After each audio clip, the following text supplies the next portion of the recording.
Okay. I feel like Nick's been like some real old time radio setup. I've been practicing for my next job. Is this a DJ voice? What's the DJ name? He's got a great voice, doesn't he? Yeah. Great DJ voice for Bookmark. radio. DJ Bookmark. So when we talk, I'll have my mask on to take care of it. Bookie Mark in the And morning. then when I talk, Let's see, SoundCloud video. Am I allowed to be like, is it taboo to say dog ear? Is that like a big librarian? No. Dog ear? When you fold the corner of the book, I was always under the impression it was dog, called doing a dog ear. I got like, Oh my god. Not something I'm familiar with. But then Call again, but I it do have three though. But not literally. Call it a Dorito in the business. I have three. oh wow. Yeah. Put them on silent.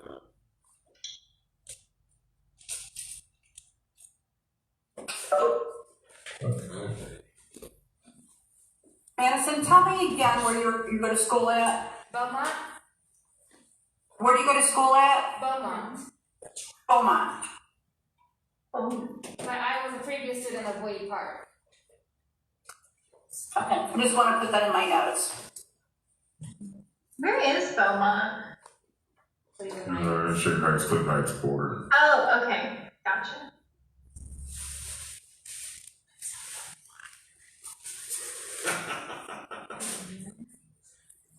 Is this the ring? Sorry. Trying to put up the logo. Since I uninstalled, I have to now put the logo back up. So it's not just no one actually wants to see my mug. Shocking to no one. DJ Bookmark, come on. DJ Bookmark? Don't be so. That's not good. BK Mark. I just have to turn off my camera for this one. Oh. We'll try one more.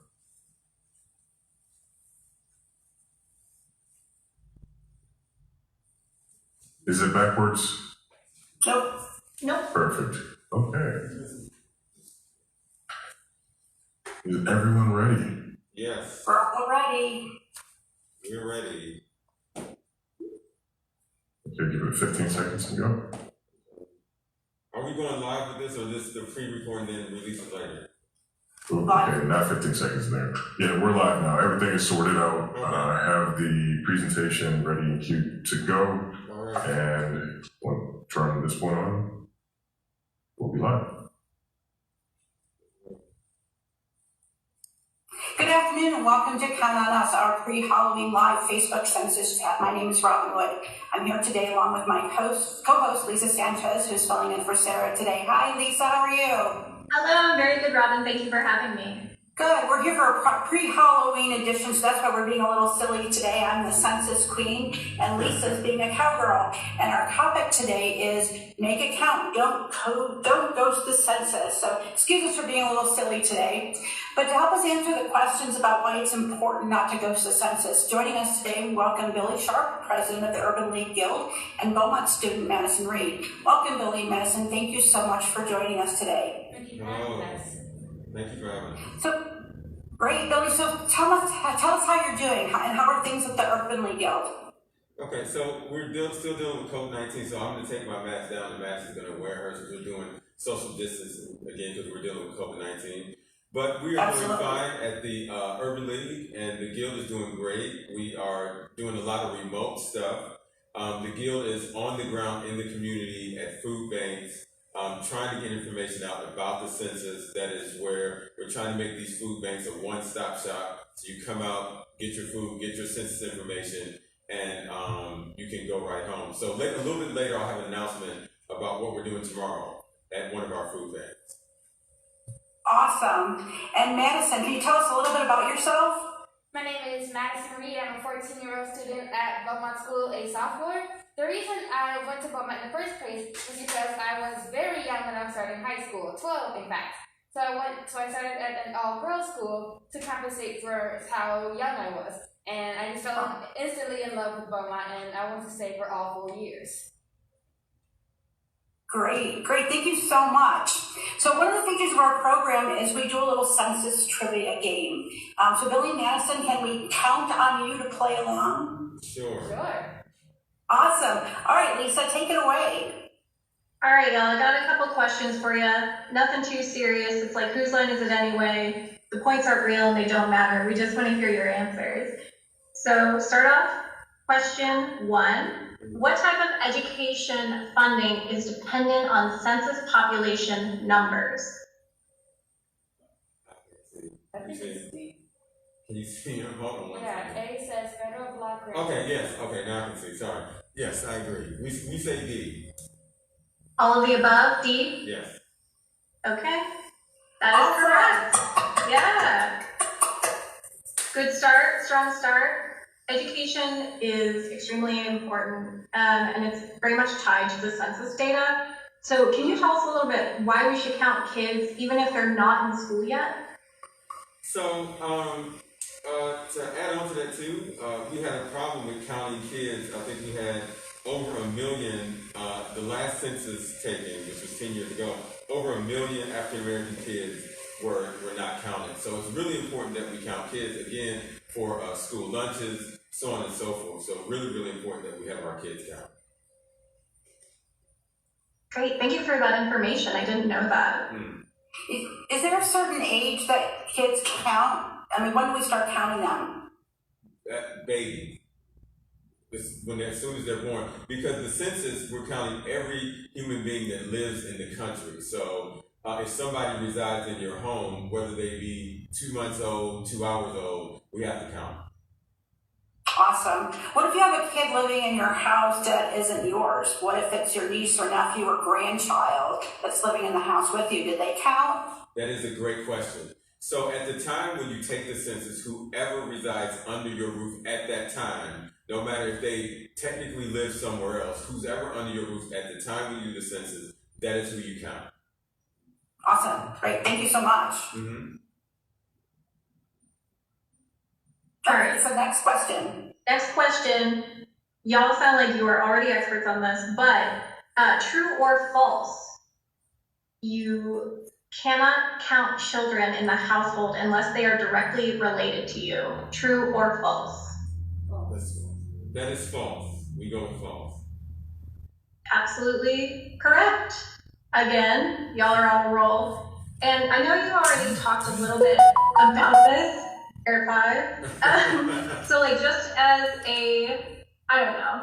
an example, let's say your son or daughter has a friend who's been staying with you while their parent maybe finds another place to live.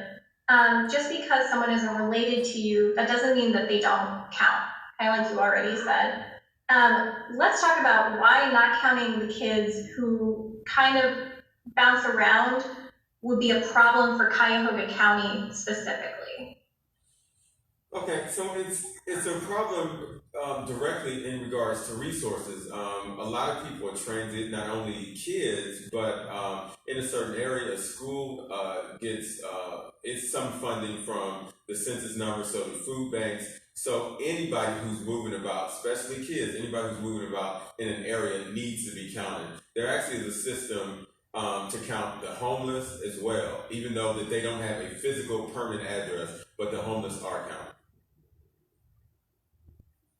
Thank you for clarifying that. And I want to direct this follow-up question to Madison. As a student, since school funding is based on numbers of people who live in that area, can you just talk about maybe the effects of what losing funding to school programs like school breakfast or school lunch how they might affect you as a student? They affect us as a student because without a nutritious breakfast and without a nutritious lunch, we aren't able to fully function throughout the day. That can allow our grades to fall and not do as well as we normally would in school. But the census doesn't just affect their school lunches, it affects the school infrastructure, how the building looks, it affects the school's technology, it affects almost everything about the school, and that in turn affects the children and how they learn. That was a really excellent way to put that. Thank you for educating me on that. I really appreciate it. Now you see why she's an ambassador. I gotta get some training from you, Madison. This is really, you are on the ball. Okay, so are we ready for the third question? Yes. Really I clear want enough? to throw something real quick. So Billy, I have college age kids, and I just want to tell the story. So both of my girls were in college at the time that COVID hit. So I wasn't really quite sure where to put them on my census, if they were supposed to be in the college census. So I put them down on mine because I just wasn't sure. And I did end up getting a call from the census asking me some additional questions.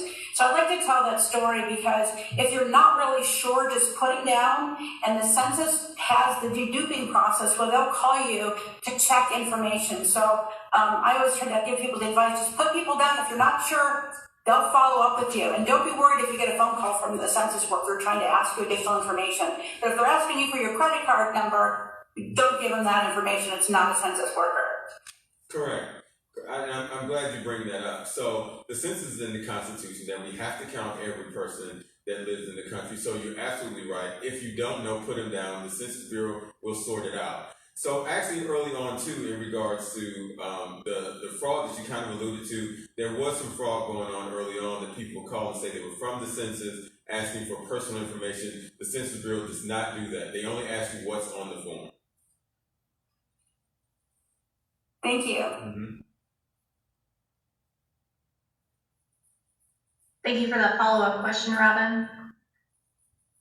All right, moving on. Which of these programs do not rely on federal funds to keep kids healthy? And I'll read them off to you. A, SNAP, Supplemental Nutrition Assistance Program. B, National School Breakfast and Lunch Programs. C, National Visit Your Doctor Day. Or D, Children's Health Insurance Programs. What do y'all think? I don't think it's C. C. Going with C? Yes. Okay. It's C. Correct. So, of course, like, while going to the doctor and getting preventative health care is always a great idea, National Visit Your Doctor Day isn't a federally funded program, so it's not affected by this. Can we talk about the people in Cleveland and how the census affects children's health? You want to take it? So, it's all about the funding, as Madison talked about in regards to the school system. It's sort of the same way in regards to children's health. All of those programs that are funded by the census or programs that get their financing from the census data numbers, that really affects our kids. So we go back to always the beginning. It's always important to count kids. Every kid, every baby, every child. Absolutely. All right. Robin, did you have any follow-up questions? I just like to remind people that every person not counted is dollars that are not actual physical dollars that are not coming into our community. And it's huge amounts of dollars. One study said estimates about $1,800 per person per year. And so over the census is 10-year period. So that's, you did math on that. 1,800 times 10, that's $18,000 for each person not counted in the census that we're losing out in our community in all sorts of programs. That's a ton of money. So everybody needs to get out and get that census form filled out, or we're losing a ton of money. Every person counts. We have to count every single person, whether a newborn baby or a senior citizen, a college student, everybody across the community, because that's money that we desperately need in our community for all sorts of things, from school funding to hospitals to roads to all sorts of things. And so just to follow up, at the Urban League, and certainly at the Urban League Guild, that's how we couch it to people and bring it in sort of a real life way. When you step out on your sidewalk, you're stepping out on census dollars. When you're driving down the highway, that's census dollars. We really try to press it to them that way. And when we're out doing the food banks, we're telling people, hey, you love this program. Well, the dollars for this are generated by census numbers, so we really need you to fill out the census. That's an excellent point. Yeah, I like that. I like what you said that you're stepping on census dollars. Yeah, because if we can't get our roads fixed if we don't get some money. Everything that we do is a result of how many people we have in our community with regard to census money that comes in. Right. So we really need to get every single person to get that census filled out. Right, and we try to meet people where they are. So we go an extra mile to set up examples like that so they can really understand what it is we're talking about. Great, thank you. Yeah, thank you for putting it that way, Billy. You might say that that's a very concrete way. Thank you all for laughing, because you really didn't have to. I really appreciate that. All right. Question 4. Here we go. True or false? Census data helps to determine which states and schools receive grant money for college-bound students. True or false? I'll say true. You know, I've never heard that. My gut says true. Yeah. My brain says whatever when your gut says. Yeah. Okay. So we're going with true. Gut. True. Yay! Yes, natural instinct comes through. So, of course, getting a scholarship for college sometimes feels like winning the lottery, right? But scholarships sometimes operate the same way as the lottery, where like the more people who participate, the higher what do they call it in the lottery? Higher jackpot. So more people who get counted in the census, the more funds are available for scholarship distribution, which I didn't know about before this interview. So I don't know if y'all could talk a little bit about it or what you may know about it. Oh, well, I did not know that. So I'm kind of at a loss. Yeah, but it's okay. We're learning together. I think that's a really cool part of the census, just because that's another opportunity, another layer of importance that I had never realized for college-bound seniors or teenagers. Well, what I can say, when I was going to Tri-State, I did take advantage of the Pell Grant money, so I was in that count somewhere. Yeah, that's definitely true. Yeah. It just goes to show you that every day we learn about one more thing that census dollars are used for. Because I didn't know that either until today. So amazing. Right. Yeah, I think it's really easy to kind of be like, oh, the census, it's fine, I'll fill it out. Maybe put it off, but it affects so much. It affects things you might not even know, you might not even think about, and that's a really important reminder, especially as we're getting down to the wire the last couple weeks of census time, right? Yeah. All right, y'all. Final question. Big money. Uh-oh. So, okay, maybe not real money, but so. How is the census tied to college readiness for high school seniors?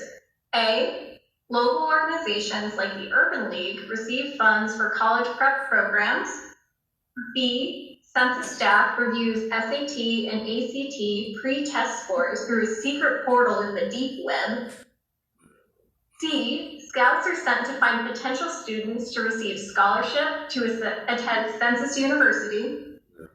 Or D, watching the library's Count on Us census videos will automatically enroll you in free college prep courses.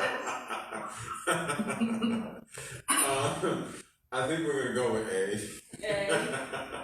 All right, solid A. Yay! Woo! 5 out of 5. So good. Of course, the Census Bureau does have a few student opportunity programs. They're certainly not sending scouts to local schools, and I'm really surprised about this. There is no Census University. What? I'm not surprised. It's like Ringling College. But of course, local organizations like the Urban League actively help students prepare for college. And I was hoping you could talk a little bit more about Urban League's programs for high schoolers.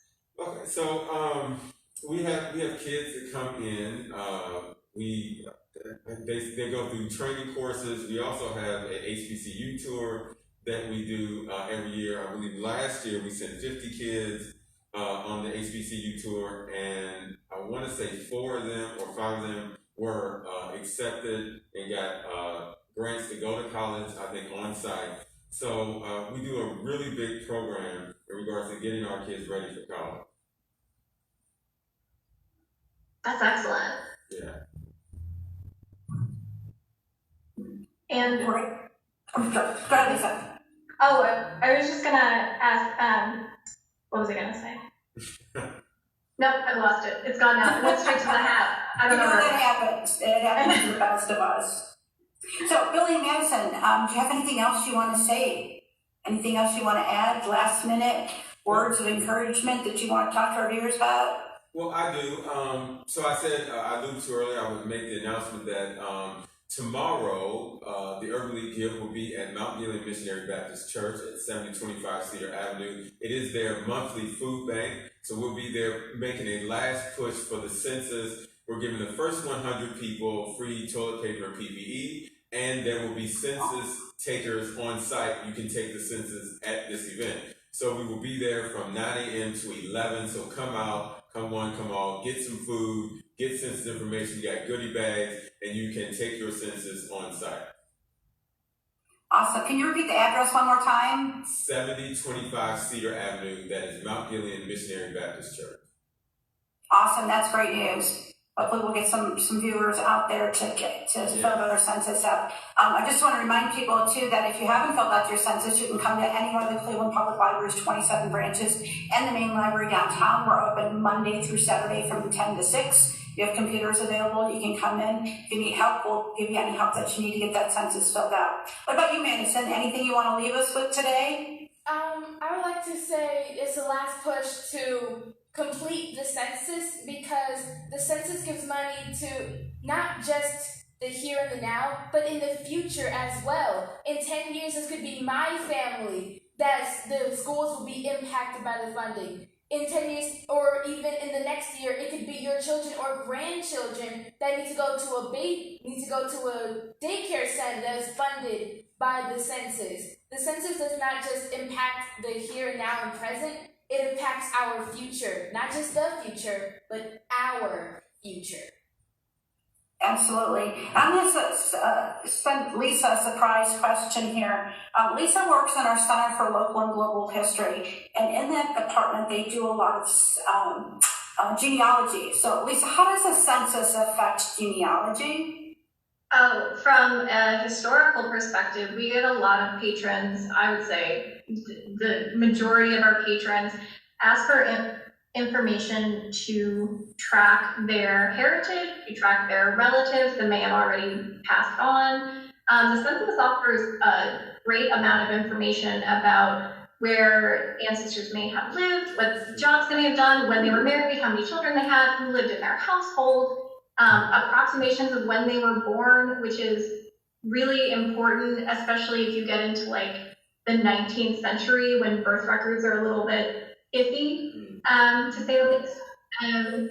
It offers a lot of rich data and a lot of rich information that even though family stories may have been passed down or you knew your relatives at some point when they were alive, to see this information really gives a lot of people a different perspective on the historical aspect of their ancestors' lives. And that's really invaluable. And we're really looking forward to the 1950 census data coming out in a couple years, because it's just another layer of personal history and cultural history that contributes to a better understanding of us as a people, as a lineage, and as a country. So it's very important just on a macro level and on a micro level. The information that I fill out today is not available for genealogy research for how long? Oh, gosh, that's a good question. I think it's. Yes, it is. Most likely you will no longer be with us, most likely, unless you are, sorry to say, unless, we really move beyond a certain point. But yeah, it is not publicly available for like 72 years? I think it's 72 years, yeah. Yeah. So you don't have to worry about anybody accessing your information at all. People are already, they have nothing else to hide at this point. I like the fact that you bring that out, because I know some friends who actually use census data to track their family at a certain point. Yeah, it's a lot of the information we get asked about, and there's so many fields and there's so much good information that is just statistical information that you might not think anything of, but it affects so much. Well, as Madison said, right now and in the future, it can be far in the future. Yeah. But it's huge. And just to remind everyone, as we talked about it, the information you fill out today is no one can identify you with that information. When you send it in, it gets separated into two different categories.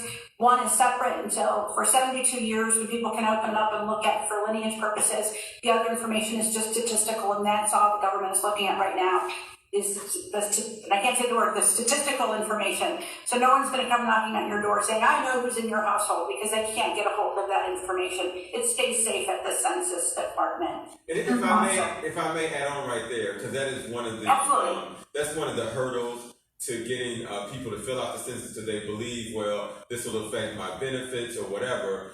I'm glad you bring that up, because there's no other government agency that can actually look at the census data with your name and stuff on it. When the president gets it, it's delivered to his desk in November. He only sees the numbers. He doesn't see names and addresses. So that's one thing we have to talk to people about in the community when we're asking them to fill out the census, letting them know this does not affect anything else, not your benefits or anything else, because the Census Bureau cannot share this information with another governmental agency or any agency.